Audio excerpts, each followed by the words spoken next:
Okay, so with that, we're going to start with our first Vice Chancellor, who isn't feeling so well, but he's here anyway. Thank you. Hey, aloha. I'm David Tamana. I'm Vice Chancellor for Administrative Services. And I get to present our Administrative Services budget priorities that was derived from our program reviews. This picture here, this picture of this is kind of a beautiful looking tree, and it looks good from the outside perspective, but when you really look at it, it's a pretty substantial, large umbrella. And if you don't have good roots, good trunk, it's pretty dangerous for a tree like this. It's kind of reminiscent of what the college is going through now. You know, for the past 5-6 years, the college went through year after year of budget cuts, budget restrictions.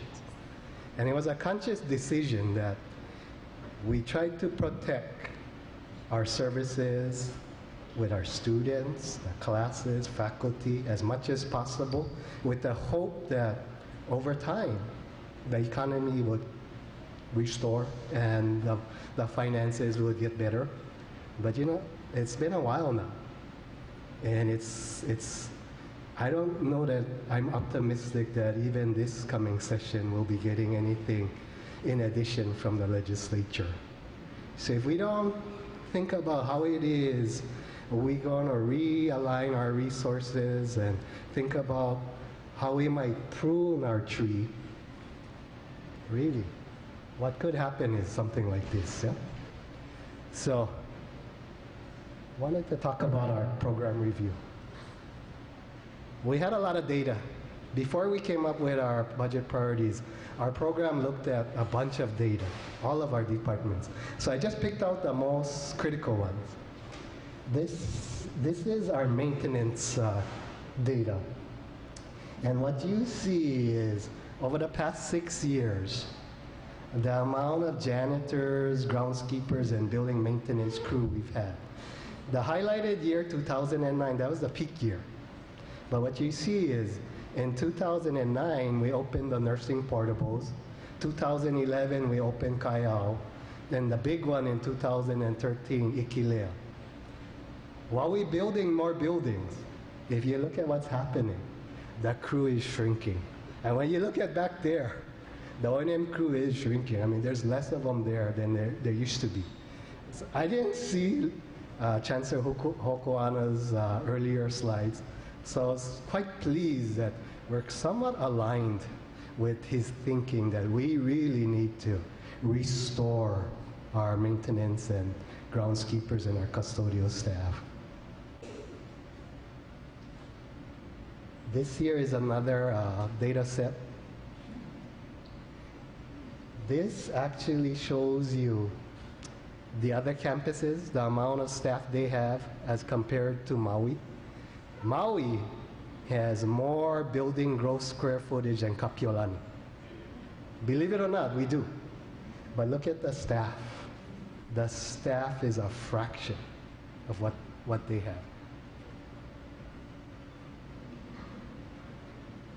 This, I take it you probably cannot see this, but this is our business office data.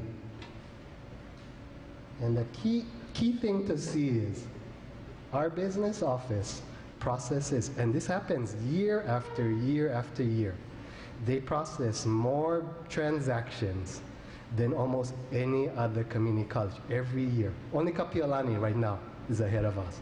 Even the big campuses, we're processing more than them. And what's hard is our big area that we're processing is travel. And travel, of all the documents, that takes up the most time. So that's exacerbating our situation. And on the top, you can see we process the most P-card transactions, and that too is very time-consuming for our staff.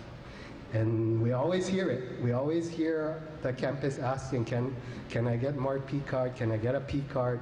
There is a reason why we're saying, no, we cannot issue. Our staff just cannot manage it right now. We did a satisfaction survey with all faculty and staff, and here's some of the comments that came out of the survey. I don't normally pay too much attention to the ratings, but I do look at the comments. And some of the key comments that came out of the survey was, the campus is asking us that we need to improve our budget reports. And that's pretty clear. When Kuali came, departments have no idea in terms of budget, actual expense, and remaining balance. Unless they're savvy enough to go into Kuali and figure that out, there's no really good reports right now. There was always this comment that came out of our survey that the budget needs to be much more transparent. There is a need for more quality training. Purchasing need to be streamlined. And in the O&M side of the house, folks felt that room temperatures need to be handled much better, and air quality as well. And the common thing in all of our departments was folks said, we have a great crew, but they short staff. That was very common in our surveys. So that was so based on all of this data, our departments came up with our budget priorities. And we broke it down into 3 areas. The first area, we said, we cannot take any more downsizing. That we just cannot manage that. So what we asked is, where we have positions that became vacant, but we have salaries budgeted, we're asking that we be allowed to refill. Unfortunately, the administration as well as the budget committee, they already approved it. So while this was our program review priority, it's already moving forward, and all of these positions here are in recruitment. Our second area was the fact that we wanted to see our departments restored staffing-wise at the level they were prior to all of the budget cuts. So there was a general laborer that we had in maintenance that the position got swept away. We're saying that we really need that one back. And there's also a janitor. And that's just to take us where we were. This is not to address the new buildings that was constructed. And if there was new monies, and like I said, I'm not optimistic, but if there was new monies forthcoming, we felt we need staffing in our business office. As you can see, how the workload in our business office. We felt we need help for Robert. Mostly all the other campuses, their O&M department, they have an assistant physical plant manager.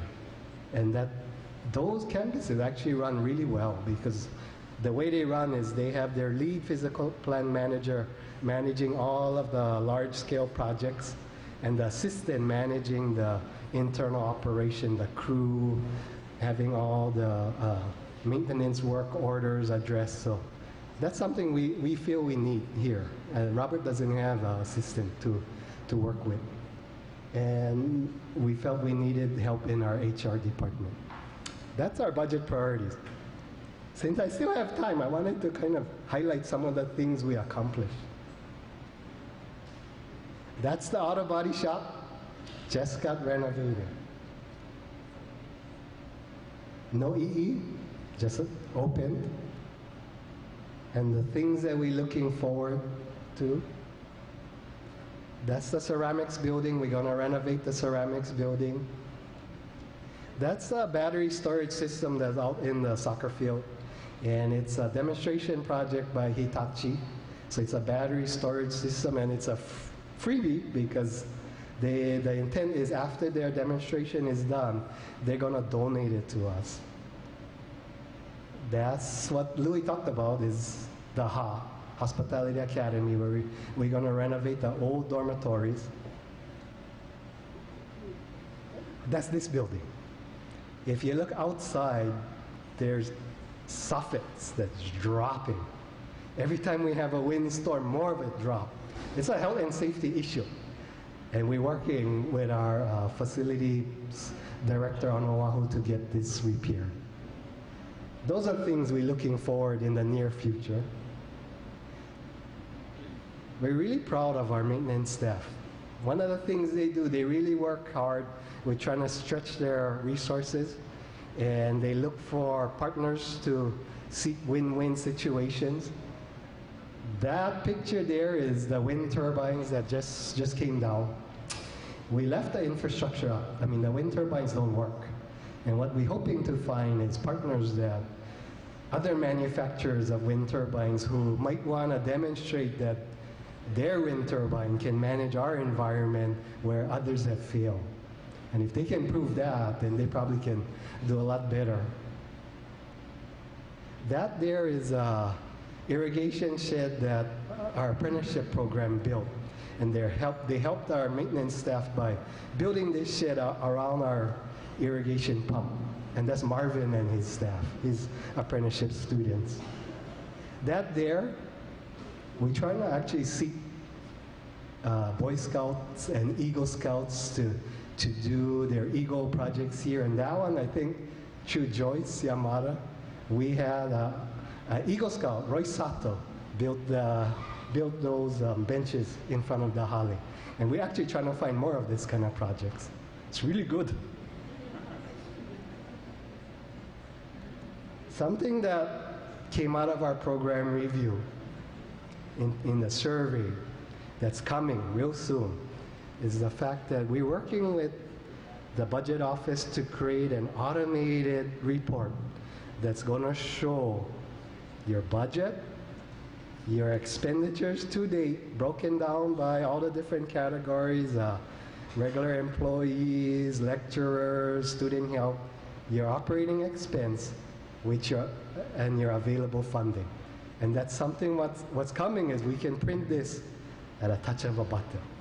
It's really close. It's really close. We're working closely with them.